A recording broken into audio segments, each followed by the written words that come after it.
Bienvenue dans cette nouvelle édition du Non-Stop Info. Au sommaire, c'est un véritable plébiscite.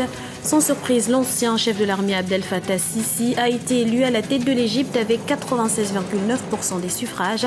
Il s'agit là des résultats officiels communiqués par la Commission électorale nationale. La justice sud-africaine a tranché. Les producteurs de platine peuvent désormais négocier directement avec les grévistes. Une lueur d'espoir pour ces derniers qui espèrent la reprise prochaine du travail. Et puis, la lutte contre le chômage des jeunes est l'un des défis majeurs du continent. Nombreux sont les pays qui multiplient les initiatives en ce sens. Focus sur l'exemple du Congo-Brazzaville dans ce journal. Sans surprise, la commission électorale égyptienne a confirmé ce mardi l'écrasante victoire d'Abdel Fattah al-Sisi à l'élection présidentielle du 28 mai dernier. Il a été élu avec 96,9% des suffrages selon les résultats officiels. Mais ses partisans n'ont pas attendu cette annonce pour sortir dans les rues célébrer sa victoire. Anan Faro, commentaire Olivier Crézé. Dès l'annonce officielle de sa victoire, les partisans d'Abdel Fattah al-Sisi laissent éclater leur joie. L'ex-chef de l'armée égyptienne l'emporte au final avec près de 97% des suffrages. À l'extérieur, la mythique place Tahrir du Caire est envahie par des partisans du nouveau président. Je ne sais pas comment exprimer ma joie. Comme vous pouvez le voir, les Égyptiens célèbrent la victoire présidentielle d'Al-Sisi. Je suis si heureuse qu'Al-Sisi soit élu président. Je ne veux pas des frères musulmans au pouvoir. Je suis avec Al-Sisi. Le plébiscite du nouvel homme fort de l'Égypte a duré une partie de la nuit. Dès l'annonce de sa victoire, le nouveau président a appelé les Égyptiens à œuvrer pour restaurer la liberté et la justice sociale. Le président Al-Sisi est également très attendu sur la scène internationale. Je pense que l'un des enjeux importants pour lui, c'est aussi sa capacité à être un grand homme d'État. Le rôle de leadership de l'Égypte lui a été enlevé par la Turquie, par l'Iran. Quel est le moyen pour lui de le récupérer? Le positionnement qui va être le sien dans le conflit palestinien. Demain, les enjeux de Rafah vont s'ouvrir. Quelle va être sa réaction?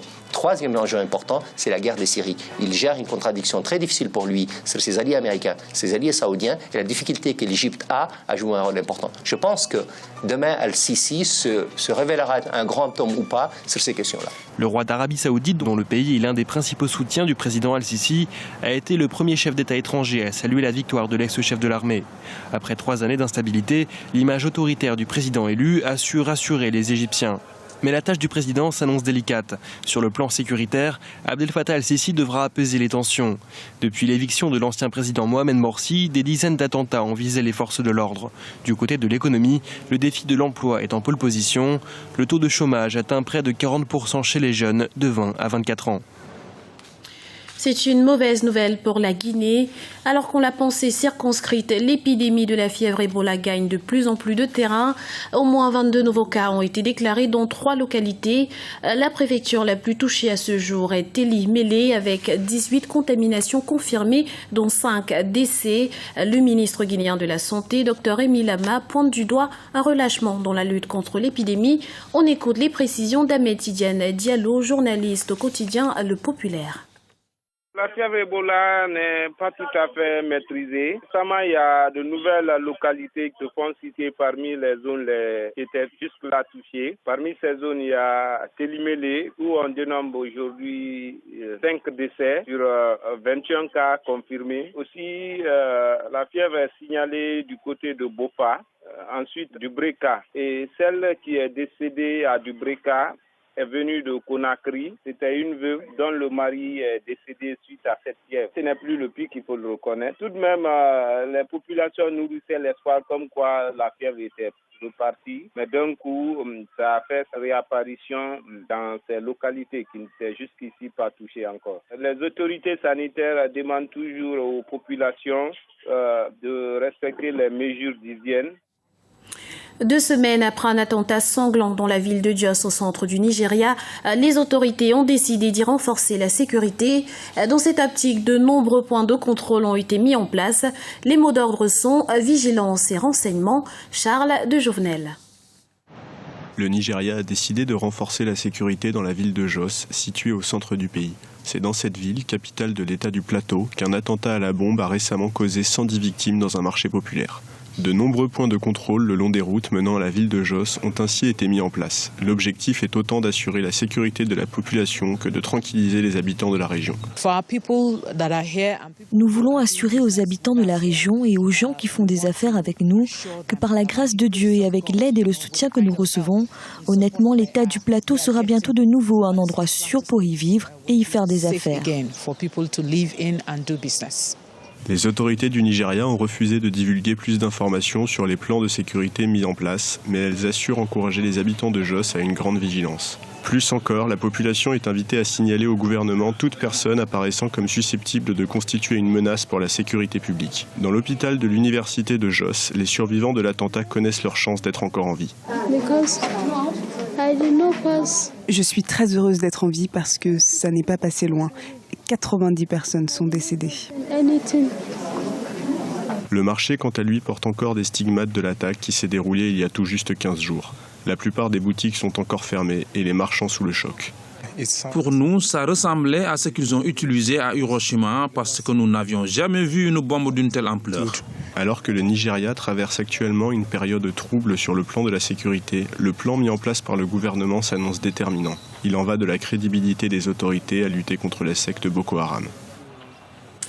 Accord entre Brazzaville et Kinshasa au sujet de la question délicate de l'expulsion massive des ressortissants de la République démocratique du Congo par Brazzaville. Selon le texte qui doit être ratifié par les parlements respectifs, les personnes vivant le long de la frontière qui sépare les deux pays pourront de nouveau la traverser uniquement munies d'un laissez-passer d'une carte d'identité, mais cela n'est valable que pour un séjour de 3 jours maximum. Au-delà de cette zone frontalière, les personnes qui voudront traverser la frontière devront se doter d'un passeport et d'un visa. En Afrique du Sud, une nouvelle offre salariale a été soumise au syndicat du platine pour tenter de mettre fin à la grève qui paralyse les principaux producteurs de platine et pénalise l'ensemble de l'économie nationale. Selon les médias locaux, la hausse proposée équivaut à 800 rands mensuels de plus pour les mineurs les moins bien payés. Une proposition actuellement en cours d'examination par les producteurs. Et ce bras de fer qui dure depuis de longs mois entre les grévistes et les producteurs de platine semble tourner à l'avantage des patrons des mines. Ces derniers ont obtenu l'autorisation de négocier directement avec les mineurs qui souhaitent reprendre le travail. Les précisions de Thierry Noirand. Petite victoire pour les patrons du secteur minier en Afrique du Sud, alors que les grèves se poursuivent. La justice a tranché et a finalement donné l'autorisation aux employeurs de contacter les grévistes afin de leur proposer directement de nouvelles offres salariales. Une décision qui pourrait permettre une reprise du travail de certains salariés qui redonnent espoir aux entreprises. Nous avons arrêté nos SMS alors qu'il y avait une médiation au tribunal et nous n'avons pas communiqué avec nos employés. Mais aujourd'hui, nous sommes encouragés par cette décision et nous allons reprendre notre campagne auprès de nos employés. Il est encore impossible d'estimer les dommages causés par ces longs mois de grève, tant du côté des mineurs que des côtés des entreprises elles-mêmes. Ces dernières ont toutefois annoncé des pertes colossales qui entraîneront inévitablement une réduction des effectifs. Ça fait perdre énormément d'argent aux mines et fragilise l'économie sud-africaine et lance un mauvais signal vis-à-vis des investisseurs qui avant avaient une très grande confiance dans la stabilité économique du pays. Et à cause de ces grèves, je pense que beaucoup se demandent s'il est sûr d'aller investir en Afrique du Sud. Donc finalement, les conséquences, ce ne sont pas que les ouvriers. Ces mauvaises perspectives ont encore un peu plus cristallisé les relations entre les entreprises minières et les syndicats, accusés de faire durer les grèves au détriment des salariés. La formation qualifiante pour sortir les jeunes Congolais du chômage, c'est l'option choisie par le club Perspective et Réalité. Objectif, permettre à tout un chacun de trouver un emploi et de se prendre en charge. Reportage de notre correspondant Prince Bafolo. Grâce à des formations qualifiantes, 300 jeunes Congolais pourraient bien sortir du chômage et se prendre en charge. Depuis ce lundi, ces apprenants ont débuté une formation dans les métiers de l'électricité, du froid, la sérigraphie, l'art, la peinture appliquée ou la conduite automobile. Cette première promotion est issue de 3 arrondissements de Brazzaville. Ces jeunes ont répondu à l'appel du club Perspective et Réalité, un parti politique qui a décidé de se lancer dans le social. Nous avons pensé qu'il y avait un certain nombre de jeunes qui sont oisifs, qui n'ont pas d'emploi et qui n'ont pas de formation non plus. il était bien que nous les amenions à avoir une connaissance qui soit plutôt une formation. La formation est dispensée par des professionnels et des enseignants qualifiés. Les apprenants sont âgés de 18 à 30 ans et sont repartis par plusieurs groupes en fonction de la formation choisie. Les domaines de formation ont été sélectionnés par rapport à la demande du marché de l'emploi. Sur la liste des inscrits, on compte des jeunes désœuvrés et déscolarisés, mais aussi des diplômés sans emploi qui veulent varier leurs connaissances pour devenir plus compétitifs. Étant donné que je suis logisticien, j'ai saisi cette opportunité pour compléter ma formation parce que je n'ai pas de permis de conduire. Je remercie le monsieur qui a fait gratuitement que les gens viennent apprendre, les jeunes, parce qu'il y a beaucoup de jeunes qui traînent à la maison. C'est dans le sens de la diversification pour faciliter le jeune à avoir accès, n'est-ce pas, à l'emploi plus facilement. Avec l'inadéquation entre la formation et les besoins sur le marché du travail, la formation qualifiante est l'un des moyens pour donner un emploi à des milliers de Congolais. En 2012, le taux de chômage au Congo était de 53%. La situation n'a pas beaucoup changé, mais ce genre d'initiative devrait permettre de réduire le nombre de jeunes sans emploi. C'était le journal de la rédaction. Merci de l'avoir suivi.